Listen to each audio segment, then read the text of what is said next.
Hello दोस्तों, आज हम एक नई थियरी पढ़ने आए हैं, काइनेमेटिक इक्वेशंस। इनको दोस्तों हम इक्वेशन ऑफ मोशन भी कहते हैं। ये बहुत ही ज्यादा इम्पोर्टेंट है हमारे इस चैप्टर के लिए और आगे के लिए भी। तो बहुत ध्यान से हमको ये देखना है कि ये इक्वेशन कौन सी है और इनको हम कैसे अप्लाई करना है, नोटेशन क्या है, ये सब कुछ हमको बहुत ज्यादा ध्यान से इसमें समझना है। चलिए देखते हैं। अब देखिए, इसको डिराइव करने के लिए हमने एक ग्राफ बनाया है छोटा सा, v/t ग्राफ, यानी vt वेलोसिटी टाइम ग्राफ। हमने मान लिया कोई ऑब्जेक्ट है यहाँ पे, तो उसकी इनिशियल वेलोसिटी है v0, वो यहाँ से चलता है ऐसे b पर जाता है, b पर पहुंचता तो फाइनल वेलोसिटी है उसकी v। इनिशियली उसका जो टाइम था वो है 0, और जब वो b पर पहुंचा तो टाइम हो जा रहा है, हमने मान लिया ऐसे जनरली t टाइम ले लिया। तो दोस्तों यहाँ लिखा भी है let time t equal to 0। जब टाइम t इक्वल टू 0 था उस समय इनिशियल वेलोसिटी है v0। At time t equal to t, यानी कुछ समय पे जब t टाइम हो रहा है तो फाइनल वेलोसिटी को हम ले रहे हैं v। देखिए फाइनल वेलोसिटी हमने क्या ले लिया है, v ले लिया है।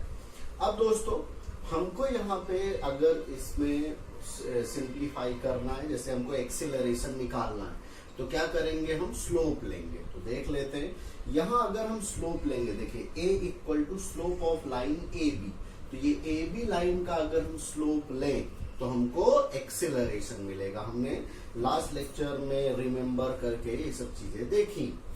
तो देखिए slope of line AB, slope क्या होगा, स्लोप का मतलब होता है tan theta opposite upon base. यहाँ अपोजिट क्या है, BC, बेस क्या है, AC।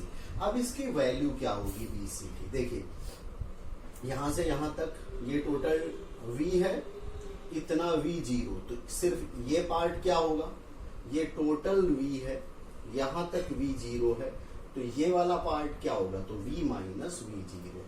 तो देखिए BC की जगह में हमने क्या लिख दिया, V माइनस V0। फिर AC, A टू C, ये डिस्टेंस क्या होगी, ये क्या होगी, तो हमने देखा था यहाँ तक पाथ में जो टाइम लग रहा है वो t लग रहा है, इसीलिए हमने इसकी AC की जगह में t ले लिया।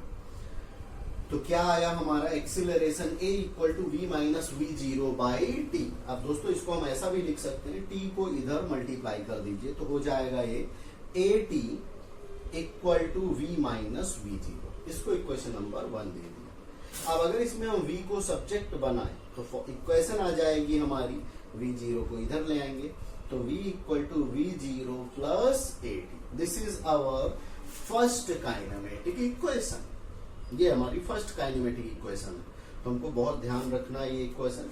V equal to V0 plus AT। V को कहते हैं हम फाइनल वेलोसिटी, V0 है इनिशियल वेलोसिटी, A यहाँ पे एक्सीलरेशन है और T है टाइम। अब हम आगे देखते हैं दूसरी इक्वेशन के लिए।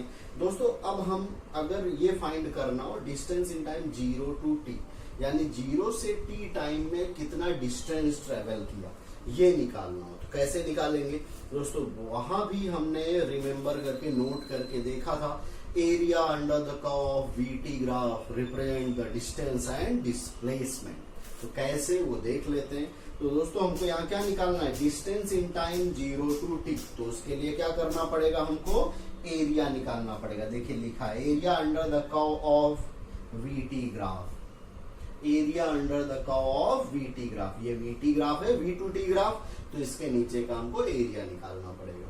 अब दोस्तों इसका एरिया हम कैसे निकालेंगे, देखिए अब इसका एरिया अगर आप देखने जाओ तो दो पार्ट में है।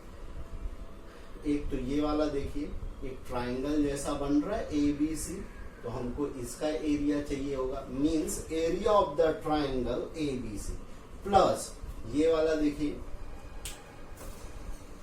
ये शेप कैसा है, रेक्टेंगुलर शेप, तो हमको इसका भी एरिया निकालना पड़ेगा। तो इसीलिए plus area of rectangle OACD, means if we want to find the area under the curve of VT graph, then we have to area under the curve of VT graph, then we have to find the area of the triangle ABC, means this part, and also the area of the rectangle OACD. और इन दोनों का area को मिला के हम add कर देंगे, total distance मिल जाएगी। देख लेते हैं।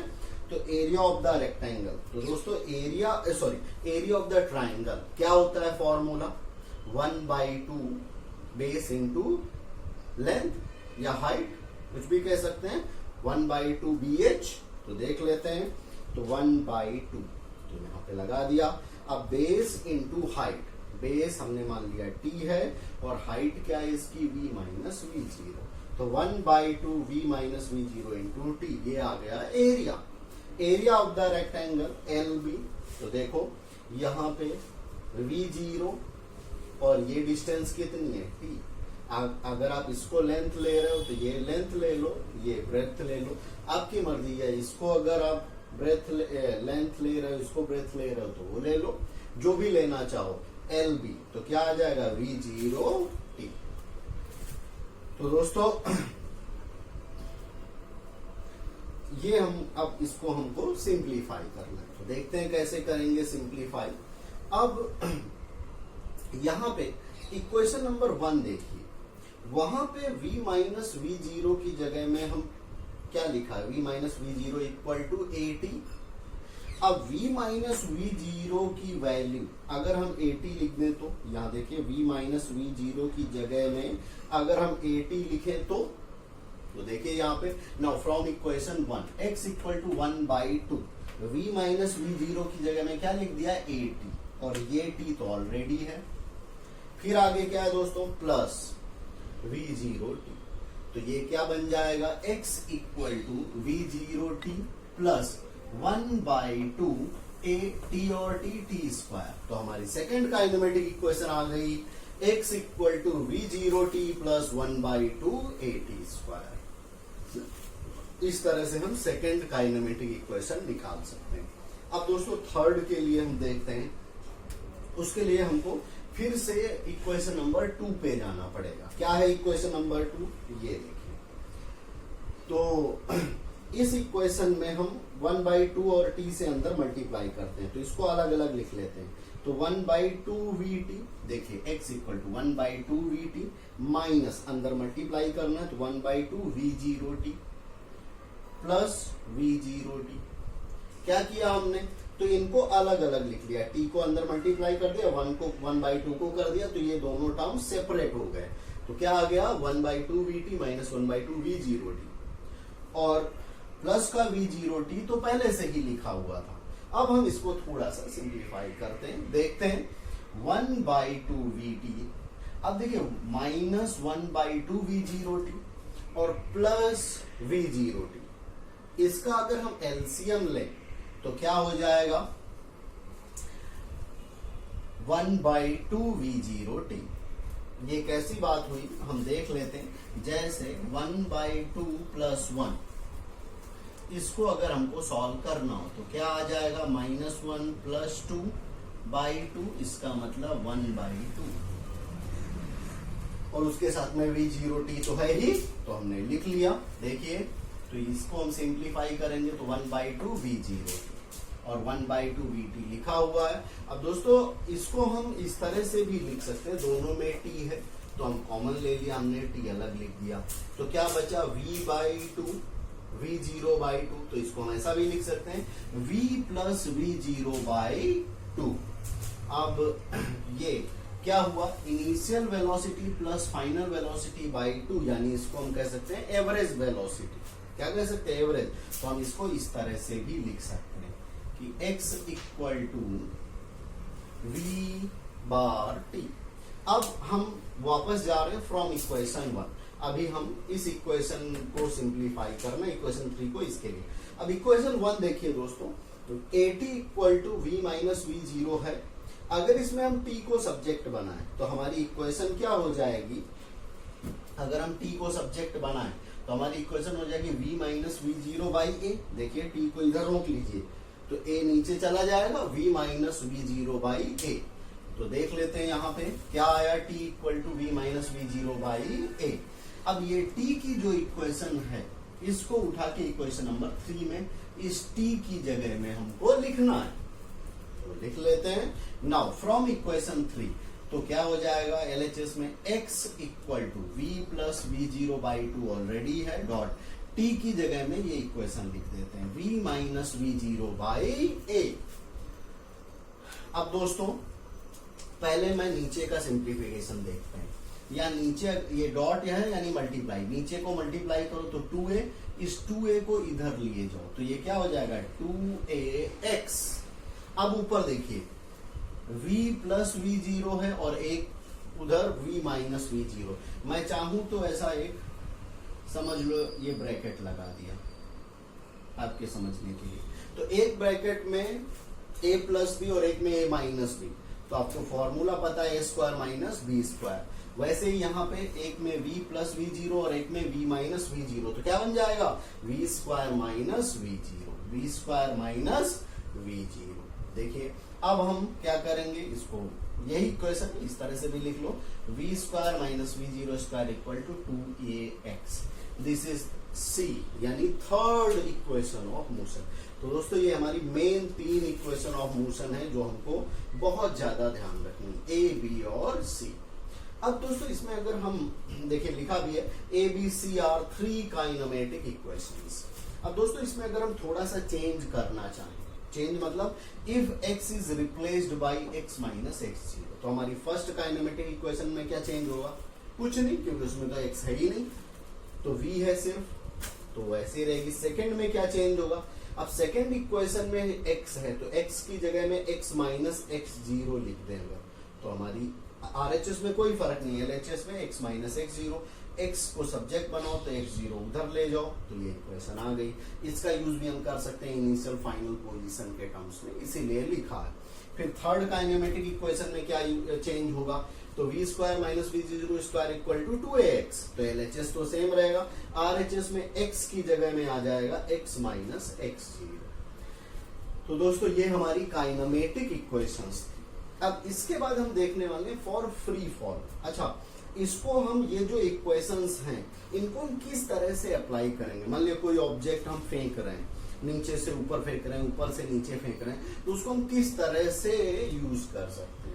अब दोस्तों यहाँ जो हमने एक्सेलरेशन लिया ये हम तभी लेंगे जब वन डायमेंशनल मोशन हो। वन डायमेंशनल मोशन या हम कह सकते हैं रोड पे कोई चीज चल रही हो, अर्थ पे हो, तो उसको हम ए लेंगे। लेकिन अगर वाई डायरेक्शनल मोशन होने लगे तो एक बदल जाता है जी में। जी यानी स्मॉल जी, ग्रेविटेशनल एक्सीलरेशन। क्योंकि दोस्तों आपको पता है कोई भी चीज हो उसके ऊपर फोर्स लग रहा होता है, ग्रेविटेशनल फोर्स। तो जब वही ऑब्जेक्ट मोशन में आता है तो उस पर जो एक्सीलरेशन लगता है वाई डायरेक्शन, वाई डायरेक्शन मतलब अर्थ के परपेंडिकुलर, तो उस एक्सीलरेशन को हम कहते हैं ग्रेविटेशनल एक्सीलरेशन। कोई भी चीज है मैंने ऐसे फेंक दिया तो ये जब अब नीचे गिरेगी तो ये इसके ऊपर जो एक्सीलरेशन होगा वो ग्रेविटेशनल एक्सीलरेशन होगा। इसीलिए इनमें थोड़ा सा चेंज आ जाता है। तो वो यहाँ पे हमको ट्रिक और पैटर्न सीखनी है कि क्या हम इन काइनेमेटिक इक्वेशन में चेंज करेंगे। क्योंकि यहाँ जो हमने पढ़ा वो हमने पढ़ा कि अर्थ के ऊपर चलने पे एक्स है ना, एक्स एक्सिस में, वाई एक्सिस आ जाए तो यानी ये वाला मोशन होने लगे तो देख लेते हैं फॉर फ्री फॉल। दोस्तों जब हम किसी चीज को ऊपर से गिराते हैं तो इनिशियली वो रेस्ट पर होती है, तभी वो ऊपर से नीचे गिरेगी। अब ये पेन है तो अभी पेन किस में है, रेस्ट पे है। अब इसको मैं अगर छोड़ूं तो रेस्ट से गिरा यानी कि इनिशियल वेलोसिटी क्या होगी उसकी, 0। इसीलिए दोस्तों देखिए for free fall initial velocity equal to 0। देखो लिखा भी है ऑब्जेक्ट्स फॉल्स फ्रॉम रेस्ट, और a की वैल्यू हो जाती है -g, और जहां हम x लेते थे इक्वेशन में उसकी जगह में y यूज करेंगे। तो देख लेते हैं हमारी फर्स्ट इक्वेशन क्या थी, v equal to v0 plus 80। तो देखिए लिखा है v इक्वल टू v0 की जगह में क्या आ जाएगा, 0, क्योंकि इनिशियल वेलोसिटी तो 0 हो गई। a की जगह में -g और t, तो हमारी इक्वेशन क्या हो गई, v इक्वल टू -gt, जब भी कोई चीज ऊपर से गिरे। सेकेंड काइनेमेटिक इक्वेशन में क्या चेंज आएगा, x की जगह में y ले लेंगे, देखिए, और v0t वही का वही, a की जगह में -g, सिर्फ इतना फर्क है। और दोस्तों अगर हमको ये वाला अप्लाई करना है, ये तो हमारी इक्वेशन थी, अब हमको अगर अप्लाई करना तो v0 को 0 लेना पड़ेगा। v0 अगर 0 लेंगे तो ये पूरा टर्म हमारा जो है यहाँ पर, ये पूरा टर्म खत्म हो जाएगा, 0 हो जाएगा। तो हमारी इक्वेशन क्या आ जाएगी direct, y equal to -1/2 gt², initial velocity खत्म हो जाएगी। दोस्तों थर्ड में क्या होगा, थर्ड इक्वेशन क्या होती थी, v² - v0² equal to 2ax। तो दोस्तों इसमें भी यही होगा कि इनिशियल वेलोसिटी 0 हो जाएगी, a की जगह में -g आ जाएगा और x की जगह में y। अगर हम इसको 0 करेंगे तो इक्वेशन क्या हो गई, v² equal to -2gy, v² equal to -2gy।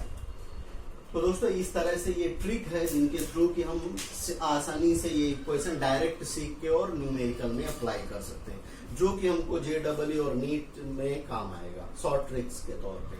अब दोस्तों अगर ये तो हमने सीखा कि किसी भी ऑब्जेक्ट को जब हम ऊपर से फेंक रहे थे, अब बात आती है अगर हम ऊपर से फ्री फॉल, अब अगर हम नीचे से फेंके कोई चीज, तो जब हम नीचे से कोई चीज को ऊपर फेंकना हो तो दोस्तों हमको नीचे से उसमें फोर्स लगाना पड़ता है, यानी वेलोसिटी देनी पड़ती है। जब हम कोई चीज नीचे से ऊपर फेंक रहे हैं तो उस समय हम इनिशियल वेलोसिटी 0 नहीं कर सकते। उस केस में क्या होगा फिर, तो फाइनल वेलोसिटी 0 हो जाएगी। यानी जब कोई चीज नीचे से ऊपर फेंकी जाए तो फाइनल वेलोसिटी 0, और जब कोई चीज ऊपर से नीचे गिरे फ्री फॉल तो इनिशियल 0। देखते हैं यहाँ पे लिखा भी होगा, when we throw an object then final velocity यानी v इक्वल टू 0। तो अब हमारी फर्स्ट काइनेमेटिक इक्वेशन क्या होगी, तो हमारी फर्स्ट काइनेमेटिक इक्वेशन क्या होगी, तो v की वैल्यू 0 कर दो, देखो तो v ये 0 कर दिया, v0 -g आ गया। सेकेंड काइनेमेटिक इक्वेशन क्या होगी, सेकेंड काइनेमेटिक इक्वेशन भाई बी नंबर ये, तो y equal to v0t - 1/2 gt²। Same इसमें क्योंकि इनिशियल वेलोसिटी 0 होगी नहीं और इसमें फाइनल वेलोसिटी आती नहीं तो वही रहेगी, ठीक है। अब दोस्तों थर्ड इक्वेशन है, थर्ड इक्वेशन में v² - v0², तो इसमें भी फाइनल वेलोसिटी है v²। तो हम क्या करेंगे, इस v² को 0 कर देंगे, तो क्या आ जाएगा, 0 - v0² इक्वल टू -2gy। ठीक है, तो इस तरह से हम दोस्तों इसको सिंप्लीफाई कर सकते हैं, सीख सकते हैं, ठीक है। अब यहाँ पे एक क्वेश्चन बनता है कि सर g की वैल्यू जो नेगेटिव लेते हैं वो हम कब लें, नीचे से ऊपर फेंकने में लें कि ऊपर से नीचे फेंकने में लें, कब हम g की वैल्यू नेगेटिव लेके सिंप्लीफाई करें। तो दोस्तों आपको दोनों केस में लेंगे, जब कोई ऑब्जेक्ट ऊपर फेंक रहे हो तब भी, नीचे फेंक रहे हो तो हम चेंज कहां करेंगे, जब रिलेटिव मोशन आएगा। रिलेटिव मोशन मतलब दो ऑब्जेक्ट हैं, एक ऊपर से नीचे आ रहा है और एक नीचे से ऊपर जा रहा है तब। क्योंकि अगर आप ऐसा करोगे ना, एक ऊपर जाने में नेगेटिव लिया या फिर हम ऊपर से नीचे फेंक रहे हैं तो पॉजिटिव केस, तो आपको कंफ्यूजन क्रिएट होगा न्यूमेरिकल सॉल्व करने में। इसीलिए नॉर्मली हमको माइनस लेके ही काम करते रहना, ठीक है। और जब ऐसा क्वेश्चन आएगा जहां रिलेटिव होगा, जहां इसमें चेंज की बात आएगी, वो हम सीख लेंगे। तो दोस्तों ये हमने सीखा काइनेमेटिक इक्वेशन और उसकी कुछ ट्रिक्स सीखी हैं। अब मिलते हैं नेक्स्ट लेक्चर में। Thank you.